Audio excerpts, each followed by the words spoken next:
Well, hello everybody. Hope you're having a fabulous day, and thanks so much for joining me. This is Anna Sabramowicz, and today we're going to be finishing off a series, a three-part series, on how to craft awesome scenario questions.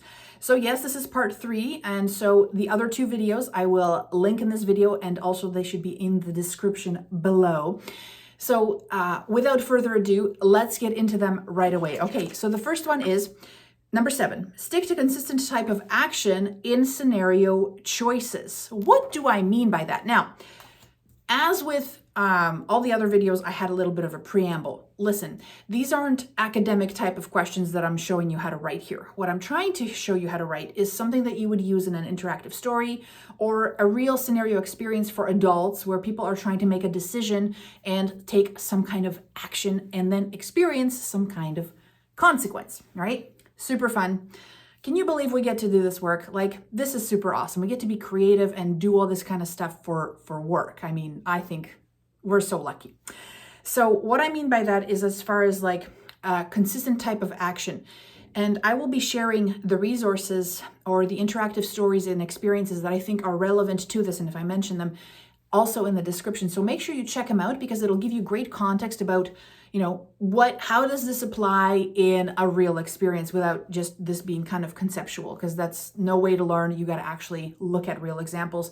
And the best case scenario is to actually model them and apply them into your own context so you understand how this works. So one of the examples that I'm always sharing is, of course, Broken Coworker, the piece that I developed.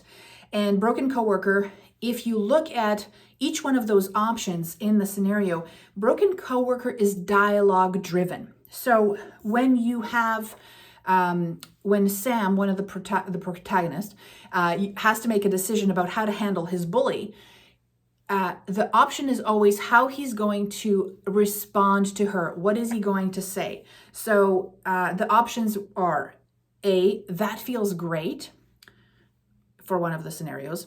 B, maybe later, I have a few emails to finish, or actually I do mind, this makes me uncomfortable.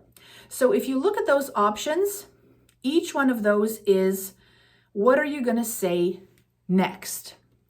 And that's exactly what Sam does, and then you see how Emma, the bully, responds to him. And there's a consistency along that entire experience where we're always letting Sam or the learner choose what Sam is going to say. And what I suggest is that you keep that consistent because it's a certain frame of mind. And so what happens is there's 6 different scenarios in Broken Coworker, and each one of them is, what are you going to say as Sam? That's it. And so that's a great consistency, and it keeps that pattern going, because one of the things we know about storytelling and interactive stories is people want to get lost in that experience so they can experience some ahas. They don't want to think about the logistics of the user interface and how the mechanics of the experience work. After the first 1 or 2 decisions, they should get the pattern, and then what happens is they get lost in the story, which is where they are, let's be honest, most suggestible, because they're actually playing as that character and they're not trying to figure out how the buttons work anymore or what the rules of the game are. So make sure that you keep that consistent. Another example that is fantastic, and of course, like I said, I'll link to it in the description, it's by one of my students, Don Ricard, who created Whose Wedding Is It Anyway? And in Whose Wedding Is It Anyway, there's a young woman and she's trying to negotiate her relationship with her parents while at the same time negotiating her relationship with her religion, and how to do that in a way that makes sense for everybody to, in some ways, have a positive experience. And so Don, what he did is he focused all of his actions or all of his choices on actions. So if you get to any decision point in Don's interactive experience, it says, what do you do? And here's some options. Challenge parents' belief or find another way to pay for college. That's his first decision there. So you find that those are action oriented, right?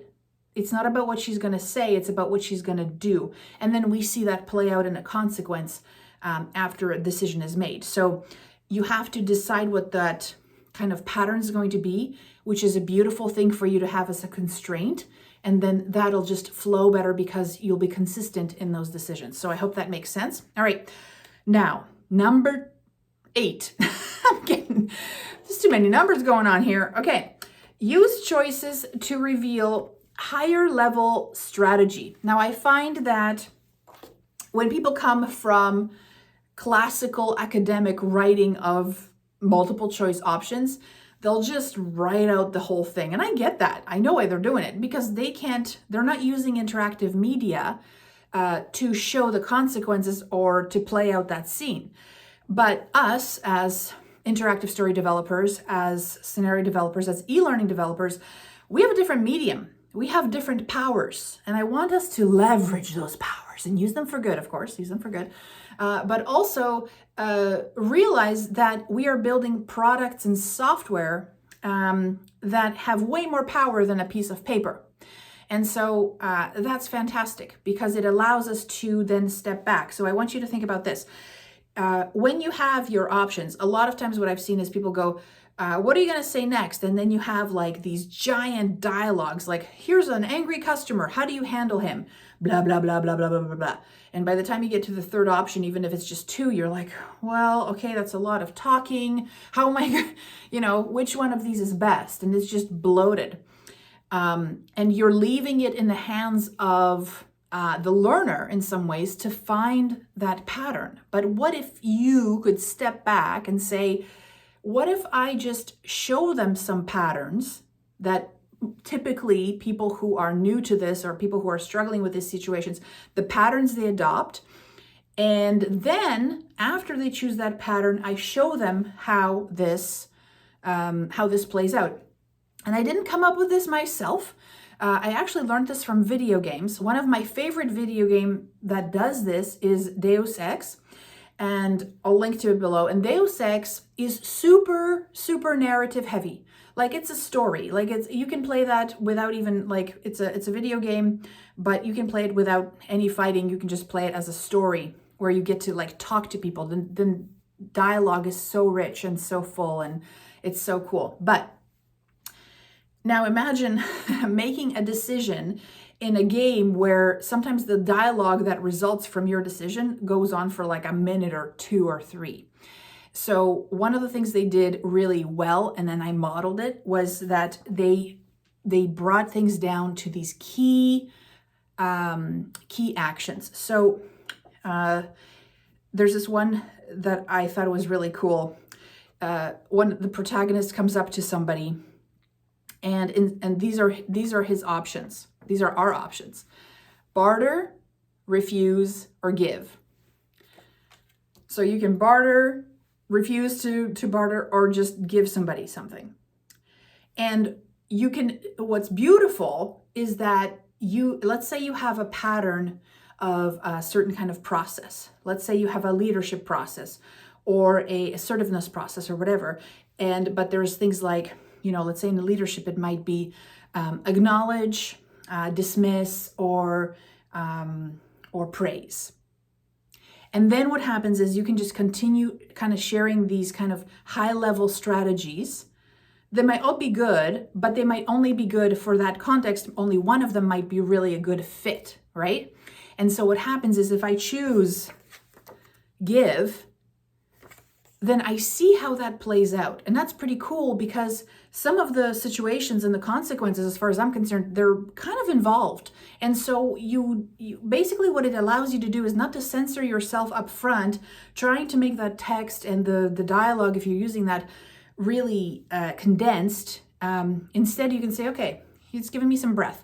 I'm going to put the high-level actions or strategies that we're going to use here, and then I'm going to show them what that looks like in this context with this character in the real world, how that plays out. And that's exactly what we get to see in Deus Ex. This really robust dialogue back and forth happening with these characters, but I know that the premise behind it is that I either bartered or refused or whatever, but I see what that plays out like, and it just gives me more creative freedom as a designer to be able to share that full experience without diminishing it, because I'm trying to fit it into these, this character count that I'm trying to keep as far as constraints go for my software development, right? So I hope that makes sense. I hope you find that useful. Now, tip number 9, boop, boop, boop, interactivity equals decisions. That's kind of like my bonus. I don't know if it actually fits here. You tell me. I'd love to hear your comments in the comments about which one of these tips has been like, oh, that really helped, or I never saw it that way, or what about this, Anna? I'd love to hear that. Let me know. It just lets me know that you're finding these valuable, but also that they're resonating with you and you are applying some of these things in your work. I'd love to see how. Let me know. But this whole number 9, interactivity equals decisions.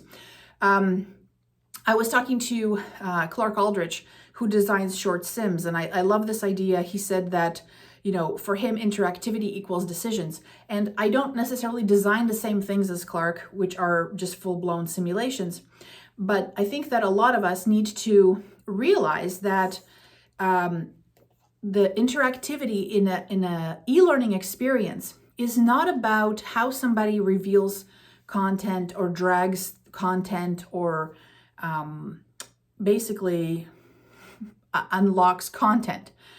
What I want you to think about is that deep interactivity for somebody in a scenario experience is the decision moment. That is the point where somebody has to think and commit and then see what happens. And those are very powerful, because one of the things that also happens in an interactive story when you give people those decision moments is that they get to control the narrative for that moment. They get to be in charge. And that is extremely engaging when you get to direct that story. And there's strategies on how you direct the story without blowing it all out of scope, so that the person also feels like they're getting the most value out of the path that they've taken. But if you think about it that way, that the interactivity in my experience has nothing to do with how I showcase the content or all the little pieces of the puzzle that they can click together.